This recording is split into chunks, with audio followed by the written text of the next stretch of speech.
শুরুতে আমরা মহান 24-এর জুলাই বিপ্লবের 2000-এর কাছাকাছি শহীদ ও 30,000-এর উপরে যে আহত ভাইয়েরা আছে, যারা এখনও পুরোপুরি শারীরিকভাবে সুস্থ হতে পারে নাই, তাদেরকে স্মরণ করছি। জুলাই শহীদ পরিবারকে স্মরণ করছি। আমাদের জুলাইয়ের শহীদরা, তাদের পরিবাররা যেন এই শোক কাটিয়ে উঠতে পারে, আহত ভাইয়েরা যেন দ্রুত সুস্থ হয়ে আমাদের মধ্যে স্বাভাবিক জীবনে ফিরে আসতে পারে, সেই দোয়া এবং কামনা করছি। আজকে আপনাদের সামনে আমরা যেই ব্যাপারটা নিয়ে কথা বলবো, যে বিএনপি চেয়ারপারসনের উপদেষ্টা ফজলুর রহমান সাহেব, আমরা দেখেছি ওনার যেই রাজনৈতিক জীবন, উনি ছাত্রলীগের রাজনীতি দিয়ে শুরু করে এবং পরবর্তীতে মহান মুক্তিযুদ্ধে 71 সালে ওনারা মুক্তিযুদ্ধে অংশগ্রহণ করেছে মুক্তিযোদ্ধা হিসেবে না, মুজিব বাহিনীর সদস্য হিসেবে। এবং এই মুজিব বাহিনী 71 সালে মুক্তিযোদ্ধাদের বিরুদ্ধে বিভিন্ন সেক্টরে বিভিন্ন জায়গায় যুদ্ধ করেছে, যেগুলো আমরা ইতিহাসে পাই। এবং 71 পরবর্তীতে এই মুজিব বাহিনী রক্ষী বাহিনী নামে একটা বাহিনী গঠন করে, যারা পরবর্তীতে বাকশাল কায়েমের পথ সুগম করে।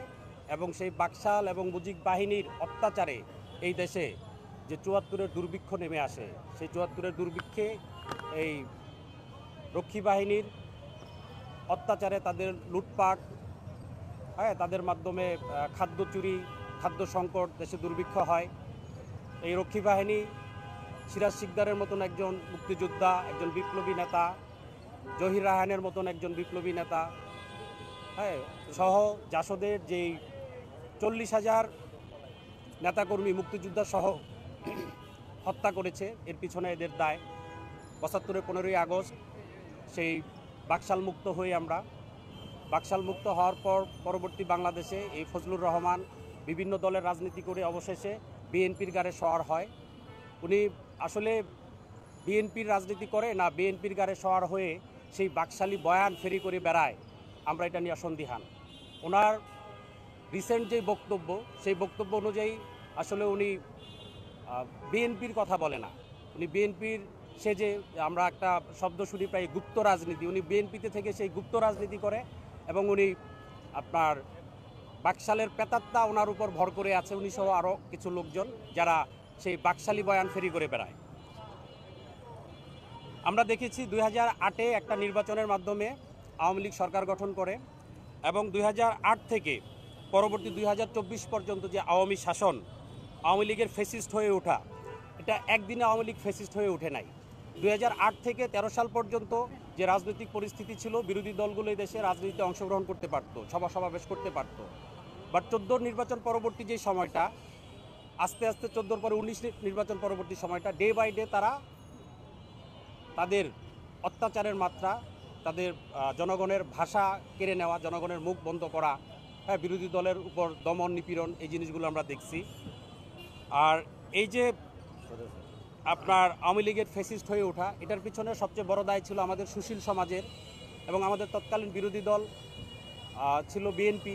আমি বলবো বিএনপিরও দায় ছিল। বিরোধী দল হিসেবে বিএনপির যে ভূমিকা নেওয়া দরকার ছিল, সেই জোরালো ভূমিকা বিএনপি নিতে পারে নাই। 5ই আগস্ট পরবর্তী সময় বিএনপির প্রেস সচিব ছিল একসময় মারুফ কামাল খান, ওনার একটা ফেসবুক পোস্ট উনি লিখেছিল যে আওয়ামী লীগের বিরুদ্ধে আমাদের আন্দোলন সংগ্রামগুলো কেন সফল হয় নাই, শুধু ছাত্রলীগ, যুবলীগ, বা আওয়ামী লীগের সন্ত্রাসী বা পুলিশের অত্যাচার, এটাই ছিল এরকম না। আমাদের দলের ভিতরে একটা মহল ছিল শেষ পর্যন্ত, যাদের কারণে আমাদের আন্দোলন সংগ্রামগুলো সফলতার মুখ দেখে নাই।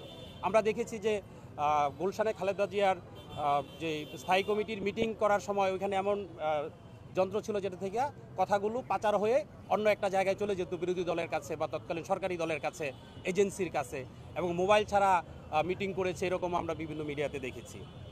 তো বর্তমান সময়ে ফজলুর রহমান সাহেব যে বক্তব্যগুলো দিয়েছে, এই বক্তব্যগুলোর মধ্যে আমরা দেখতে পাই গত 1 বছরে যে জুলাই বিপ্লবীরা রাজাকারের বাচ্চা। তো তৎকালীন ফেসিবাদী সরকার প্রধান শেখ হাসিনা গত বছর 24-এর জুলাইয়ে যে মুক্তিযোদ্ধার নাতিপুতিরা কোটা পাবে না, তাহলে কি রাজাকারের নাতিপুতিরা কোটা পাবে? এটা ছিল কিন্তু আমি মনে করি জুলাই বিপ্লবের সবচেয়ে বড় টার্নিং পয়েন্ট। এবং এই কথার পরেই আমরা ক্যাম্পাসগুলোতে দেখলাম যে ছাত্রছাত্রীরা রাতে বের হয়ে আসলো এবং তুমি কি আমি কি রাজাকার রাজাকার কে বলেছে স্বৈরাচার স্বৈরাচার এই স্লোগানে মুখরিত করলো। পরবর্তী বিষয়গুলো তো আপনারা সবাই জানেন। তো সেই 24 পরবর্তী বাংলায় ফজলুর রহমান সাহেব জুলাই বিপ্লবীদেরকে রাজাকারের বাচ্চা বলে উল্লেখ করে। 5ই আগস্টে নাকি 71 পরাজিত হয়েছে, 5ই আগস্টে নাকি আপনার কালো শক্তির বিজয় হয়েছে। তো আমি আপনাদের মাধ্যমে বিএনপির কাছে এবং ফজলুর রহমান সাহেবের কাছে প্রশ্ন রাখতে চাই, আমরা দেখেছি জুলাই বিপ্লবে বিএনপি সহ ফ্যাসিস্ট বিরোধী রাজনৈতিক দলগুলোর একটা বড় অংশগ্রহণ ছিল। আমরা যে স্লোগান দিয়ে আজও সাইদ ওয়াসিম মুগ্ধ শেষ হয়নি যুদ্ধ, সেই ওয়াসিম আইকনিক আমাদের যে কয়েকজন শহীদ আছে, একজন ওয়াসিম কিন্তু ছাত্রদলের রানিং একটা পোস্টে ছিল চিটাগংয়ে। ওয়াসিম সহ ছাত্রদল যুবদল অনেক নেতাকর্মী রাস্তায় প্রাণ দিয়েছে, আহত হয়েছে এবং বিএনপির তরফ থেকেও বিভিন্ন সময়ে বিএনপি দল করে এরকম শহীদের সংখ্যা 400 500 বা বিভিন্ন সংখ্যায় উল্লেখ করা হয়েছে।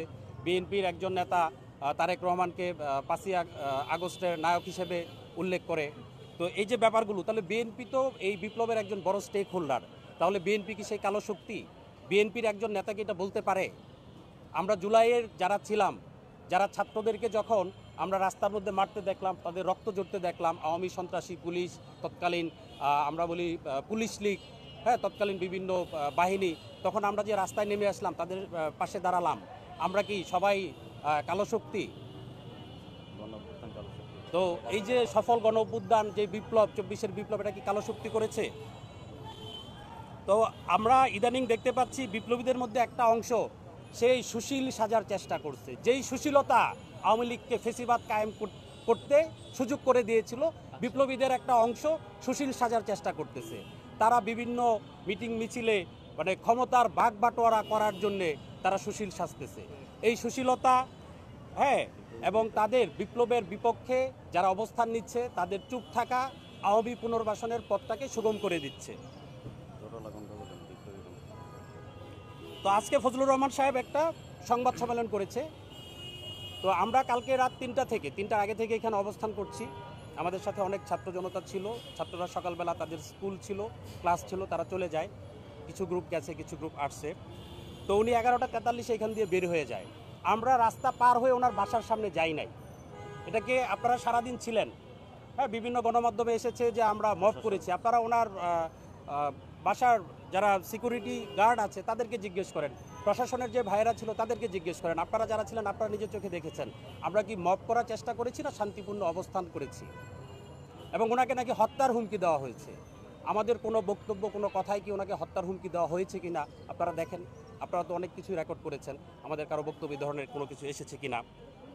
এবং উনি রিসেন্ট যে বক্তব্যগুলো দিয়েছে সেই বক্তব্যের উপর উনি অনেক মিথ্যাচার করেছে। উনি রিসেন্ট যে বক্তব্যগুলো দিয়েছে, যেগুলো রেকর্ডেড, সেই বক্তব্যগুলো নিয়ে উনি আজকে সংবাদ সম্মেলনে মিথ্যাচার করেছে, শেষে মায়াকান্না করেছে, আমার বিরুদ্ধে আইনি ব্যবস্থা নিবে, আমাকে কেন মেরে ফেলার হুমকি দিবে। আমরা তো ওনাকে মেরে ফেলার হুমকিও দেই নাই, ওনার বিরুদ্ধে আমরা আইনি ব্যবস্থা নিতে পারবো না। কেন আমরা আইনি ব্যবস্থা নিতে যাই নাই সেটার ব্যাখ্যা আমি দিচ্ছি।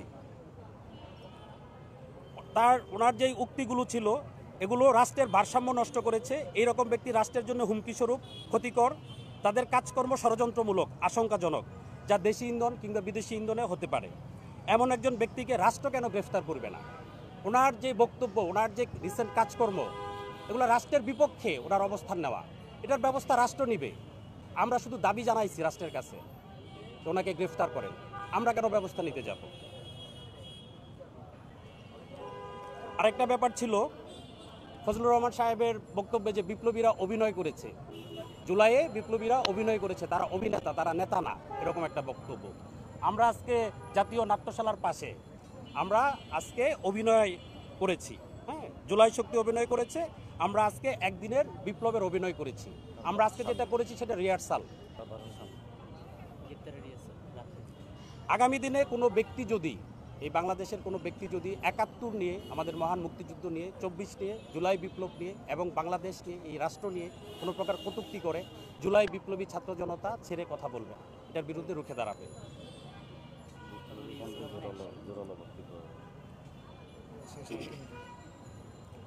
আমরা আপনাদের মাধ্যমে বর্তমান অন্তর্বর্তী সরকারকে জানাতে চাই গতকালকে জুলাই কেন্দ্রিক গড়ে ওঠা ৯৭টা সংগঠন একত্রিত হয়ে ফজলুর রহমান সাহেবকে গ্রেফতারের জন্য একটা আলটিমেটাম দিয়েছে ২৪ ঘন্টার, যা এখনও শেষ হয় নাই।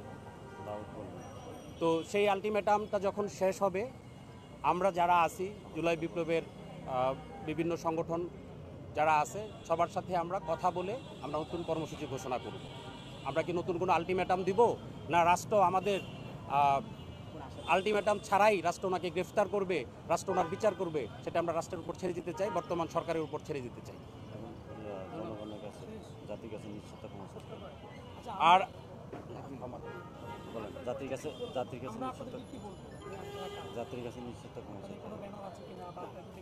আর আরেকটা ব্যাপার যেটা হলো যে উনি জাতিকে যে পরিমাণ কষ্ট দিয়েছে এই বক্তব্যের মাধ্যমে, জুলাই বিপ্লবীদের, ৭১-এর মুক্তিযোদ্ধাদের, ওনার প্রতি উদাত্ত আহ্বান থাকবে উনি সমগ্র জাতির কাছে নিঃশর্ত ক্ষমা প্রার্থনা করবে। এই জাতি যদি মনে করে ওনাকে ক্ষমা করবে। আর রাষ্ট্র তো আসলে ক্ষমা করতে পারে না, রাষ্ট্র তার আইন অনুযায়ী ব্যবস্থা নেয়। রাষ্ট্রের কাছে আমাদের বর্তমান অন্তর্বর্তী সরকারের কাছে আমাদের দাবি থাকবে তারা আইন অনুযায়ী তার বিরুদ্ধে ব্যবস্থা নেবে।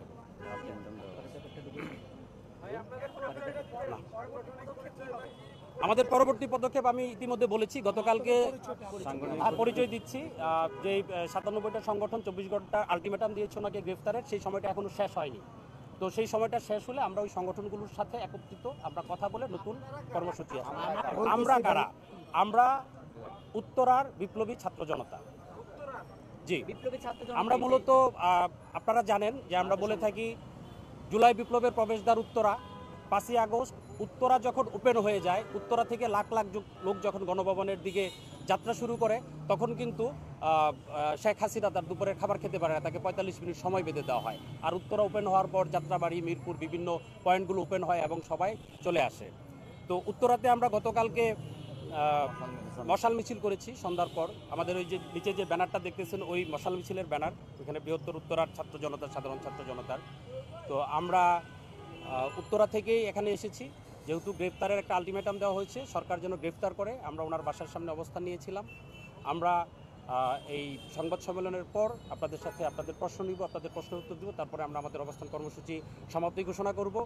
এবং যেটা বলেছি যে পরবর্তী সবার সাথে বসে আমরা পরবর্তী কর্মসূচি আপনাদেরকে জানিয়ে দেব। আজকে আপনারা সারাদিন যে অবস্থান নিয়েছেন, এটা নিয়ে আমরা সারাদিন ফেসবুকে যে লাইভগুলো দিয়েছি সেখান থেকে অনেকগুলো প্রশ্ন আসছে। তার ভিতর থেকে কিছু প্রশ্ন আমি বলতে চাই। যেমন আমরা ২৪ নিয়ে আপনারা অনেক সিরিয়াস, এটা অনেক ভালোভাবে নিয়েছে, সমস্যা নেই। কিন্তু ৭১ নিয়ে অনেকগুলো লেখা আসছে যেখানে শ্রেষ্ঠ একজনকে মানে প্লেন হাইজ্যাকার বলা হয়েছে। তো সেটা নিয়ে আপনাদের অবস্থান কি এবং আপনারা কি সিরিয়াস? আচ্ছা, আমি একটু বলি। না, ৭১ আর ২৪কে আপনি এক করতে পারেন না। ৭১ আমাদের এই দেশের স্বাধীনতা, এই দেশের মানচিত্র, এই দেশের পতাকা নিয়ে দিয়েছে। আমরা ৯ মাস যুদ্ধ করে আমরা স্বাধীনতা পেয়েছি। ৭১ মহান, ২৪ মহান না সেটা বলছি না, বাট ৭১ আর ২৪কে প্যারালাল করবেন না।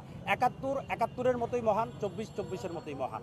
বর্তমান প্রজন্ম ৭১ দেখে নাই, আমরা ৭১ দেখি নাই, আমরা শুনেছি আমাদের পূর্বপুরুষদের কাছে। বাট আমরা একটা কথা বলি, যারা স্বচক্ষে ২৪ দেখে, জুলাই বিপ্লব দেখে এটাকে ধারণ করতে পারে না, আসলে তারা ৭১কেও ধারণ করতে পারে না। তারা ৭১ দিয়ে ব্যবসা করে, তারা ৭১কেও ধারণ করতে পারে না, তারা চেতনার ব্যবসা করে। হ্যাঁ, বিমান হাইজ্যাকের যে ব্যাপারটা সেটা নিয়ে আমি বলি। এই ব্যাপারটা আসছে যে এটা নিয়ে অনেক ভুল ব্যাখ্যা আছে। আমি ব্যক্তিগতভাবে মিলি রহমান ম্যাডামের সাথে অনেকবার কথা বলেছি, ওনার সাথে আমার পরিচয় আছে, ওনার মুখে আমি গল্পগুলো শুনেছি। যখন মতিউর রহমান স্যার বিমান নিয়ে চলে আসে, ওনাদেরকে যখন আটক করে রাখে, উনি প্রেগনেন্ট ছিল, হ্যাঁ, ওনার বড় বোনও এবং ওনার বড় বোনের জামাই তারাও বিমান বাহিনীতে ছিল, পাকিস্তানে ছিল, তাদেরকেও গৃহবন্দী করে রাখে। তাদেরকে কী পরিমাণ মানসিক নির্যাতন করা হয়, হ্যাঁ, কী পরিমাণ অল্প অল্প খাবার দেওয়া হয়, ছোটো ছোটো বাচ্চাদেরকে নিয়েছিল। তো এই জিনিসগুলো জানি। সেই মতিউর রহমান স্যারের পরিবার কিন্তু এই বাংলাদেশে থাকে না, থাকতে পারে নাই। সেই মতিউর রহমান স্যারের পরিবার, যেহেতু আপনি প্রশ্ন করেছেন আমি উত্তর দিই, সেই মতিউর রহমান স্যারের পরিবার কিন্তু আমেরিকায় সেটেল, ওনার 2 মেয়ে ছেলে আমেরিকায় থাকে, মিলি রহমান ম্যাডামও আমেরিকায় থাকে, মাঝে মধ্যে উনি দেশে আসে। আমি উত্তরটা শেষ করি।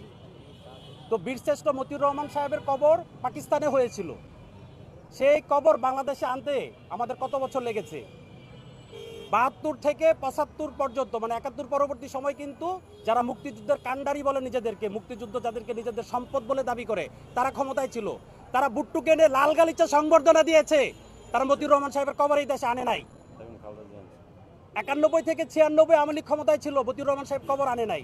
2001 থেকে 6 4 দলীয় জোট ক্ষমতায়, খালেদা জিয়া ওনার মাধ্যমে উনি কথা বলে কিন্তু মতিউর রহমান সাহেবের কবর বাংলাদেশে নিয়ে আসে।